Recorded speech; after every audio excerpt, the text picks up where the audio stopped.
Então eu vou deixar agora aqui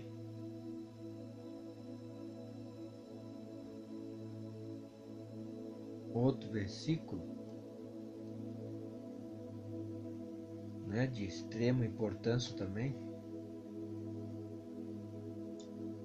que é o que eu tinha falado logo no início, que isso não pode nos privar de nada, nada, nada, nada. Carta de Paulo aos Romanos, capítulo 8, agora é lá no Novo Testamento. Carta de Paulo aos Romanos, capítulo 8.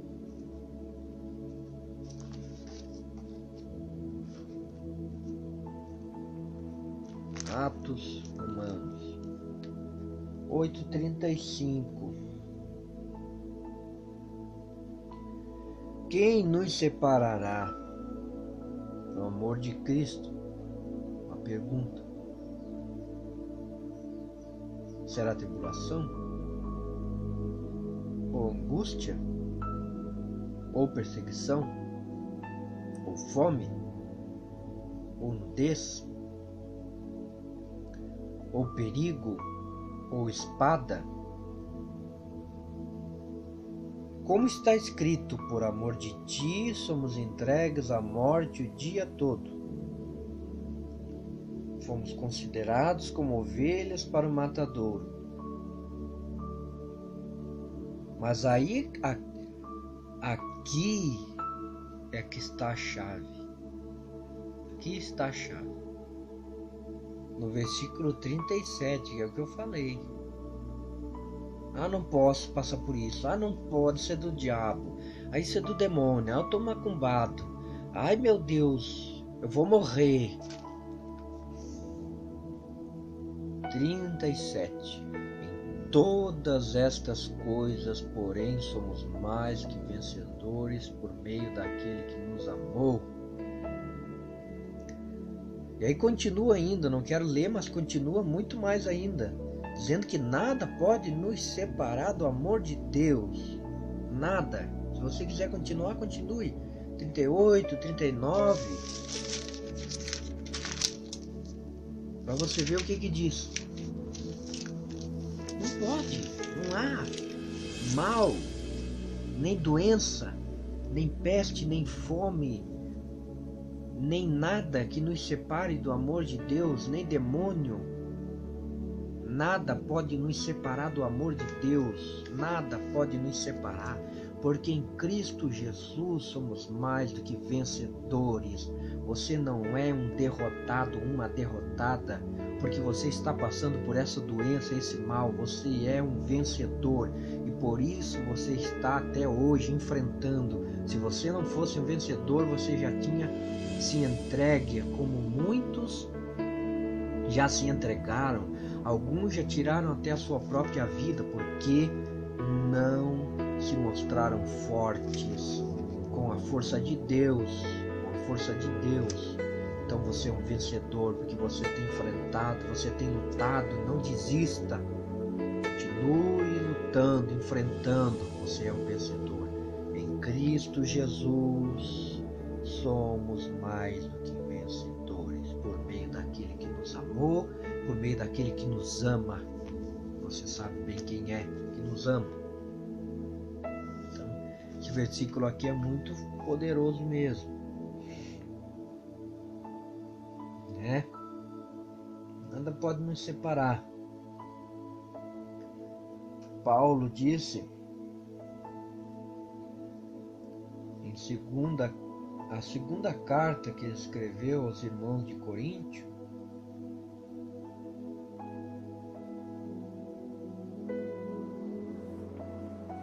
capítulo de número 12, segunda carta de Paulo aos Coríntios,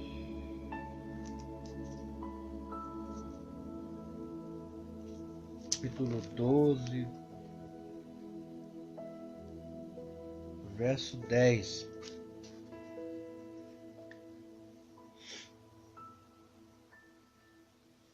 O só para nós entendermos, aqui Paulo está falando do espinho da carne, né? Eu não vou falar do espinho. Eu já vi gente falar cada coisa a respeito do espinho, o que é o espinho, o que não é espinho, que o espinho era isso, espinho. Não quero saber o que era o espinho, não me interessa saber o que era.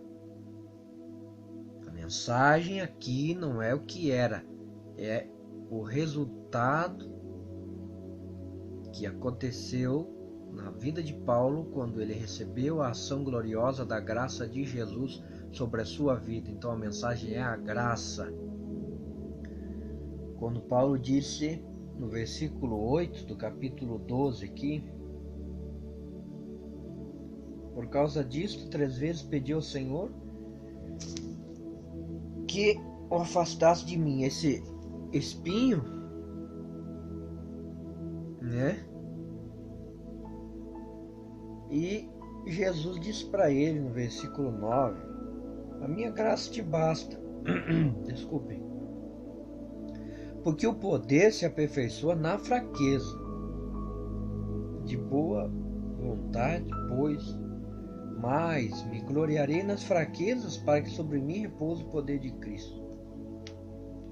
Então, Deus derramava graça. Por que você acha que eu e você passamos por isso? Nós temos a graça de Deus. A graça de Deus é que nos dá força para enfrentar isso. Paulo tinha um espinho. Vai saber que espinho que era. Vai saber se Paulo não passava por algo como eu e você passamos também. Esse espinho dele não era uma angústia, não era uma ansiedade, não era uma síndrome do pânico. O que era? Por tudo que ele enfrentou. Naufrágios, perseguição, morte.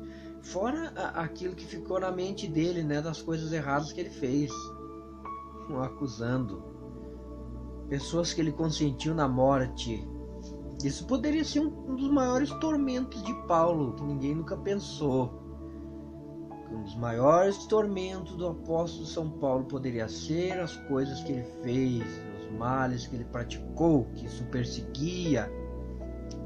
Ele chegava num lugar e alguém dizia: você matou meu filho, ou você foi assassino do filho da fulana que eu conheço, você matou o marido dela, ou mesmo não matou, mas consentiu. Consentir é a mesma coisa que matar. Ah, mas eu não fui eu que matei, mas você mandou matar, você consentiu, você é cúmplice na morte. E Paulo nada mais nada menos consentiu na morte de um primeiro mártir, que foi chamado Estevão. O primeiro mártir foi morto pelo consentimento de Paulo, que era Saulo antes, né? Você imagina isso? Você imagina Paulo conhecer a família de Estevão? A família de Estevão saber que aquele homem que está ali foi aquele que consentiu na morte do seu filho. Então, para mim, particularmente, a maior perseguição no apóstolo Paulo, nele, o maior tormento dele é isso. Pregar as pessoas dizem: mas você fez isso, você matou aquele, agora você vem querer pregar, e agora você vem querer dizer que Jesus mudou tua vida, que Jesus salva, que você estava cego. Não adianta vir querer pintar de santo para mim, você fez muita coisa errada. Não é isso que a gente passa também, que a gente enfrenta? Paulo passou por isso. Aí no 10 ele diz assim, ó: pelo que sinto prazer nas fraquezas, nas injúrias, nas necessidades, nas perseguições, nas angústias, por amor de Cristo, porque quando sou fraco, então que sou forte. Paulo sentindo prazer na angústia, Paulo sentindo prazer na necessidade, na perseguição, na fraqueza. Fraqueza? Não, nós não podemos ser fracos, nós não podemos ter dor, nós não podemos ter enfermidade, nós não podemos passar por necessidades. Eu poderia ler vários versículos aqui que mostram Paulo passando por escassez, por necessidade. Poderia aqui passar muito mais tempo, mas não é esse o objetivo. Esse objetivo é ajudar pessoas que passam por esse mal, síndrome do pânico, ansiedade, estresse. É isso que eu passo, presencio, enfrento com a ajuda de Deus em primeiro lugar. Se não fosse Ele, eu não conseguiria passar por isso de forma nenhuma. De forma nenhuma. Então agora, no próximo vídeo, eu vou fazer uma oração por todos aqueles que precisam dessa ajuda de Deus. Eu gostaria de convidar você para orar junto comigo, né? Para orar junto comigo e nós passarmos juntos por isso. Deus estará nos dando a sua graça, como deu ao apóstolo São Paulo, para que ele enfrentasse coisas muito piores do que nós enfrentamos. Paulo, meu querido, minha querida, enfrentou muito mais que isso.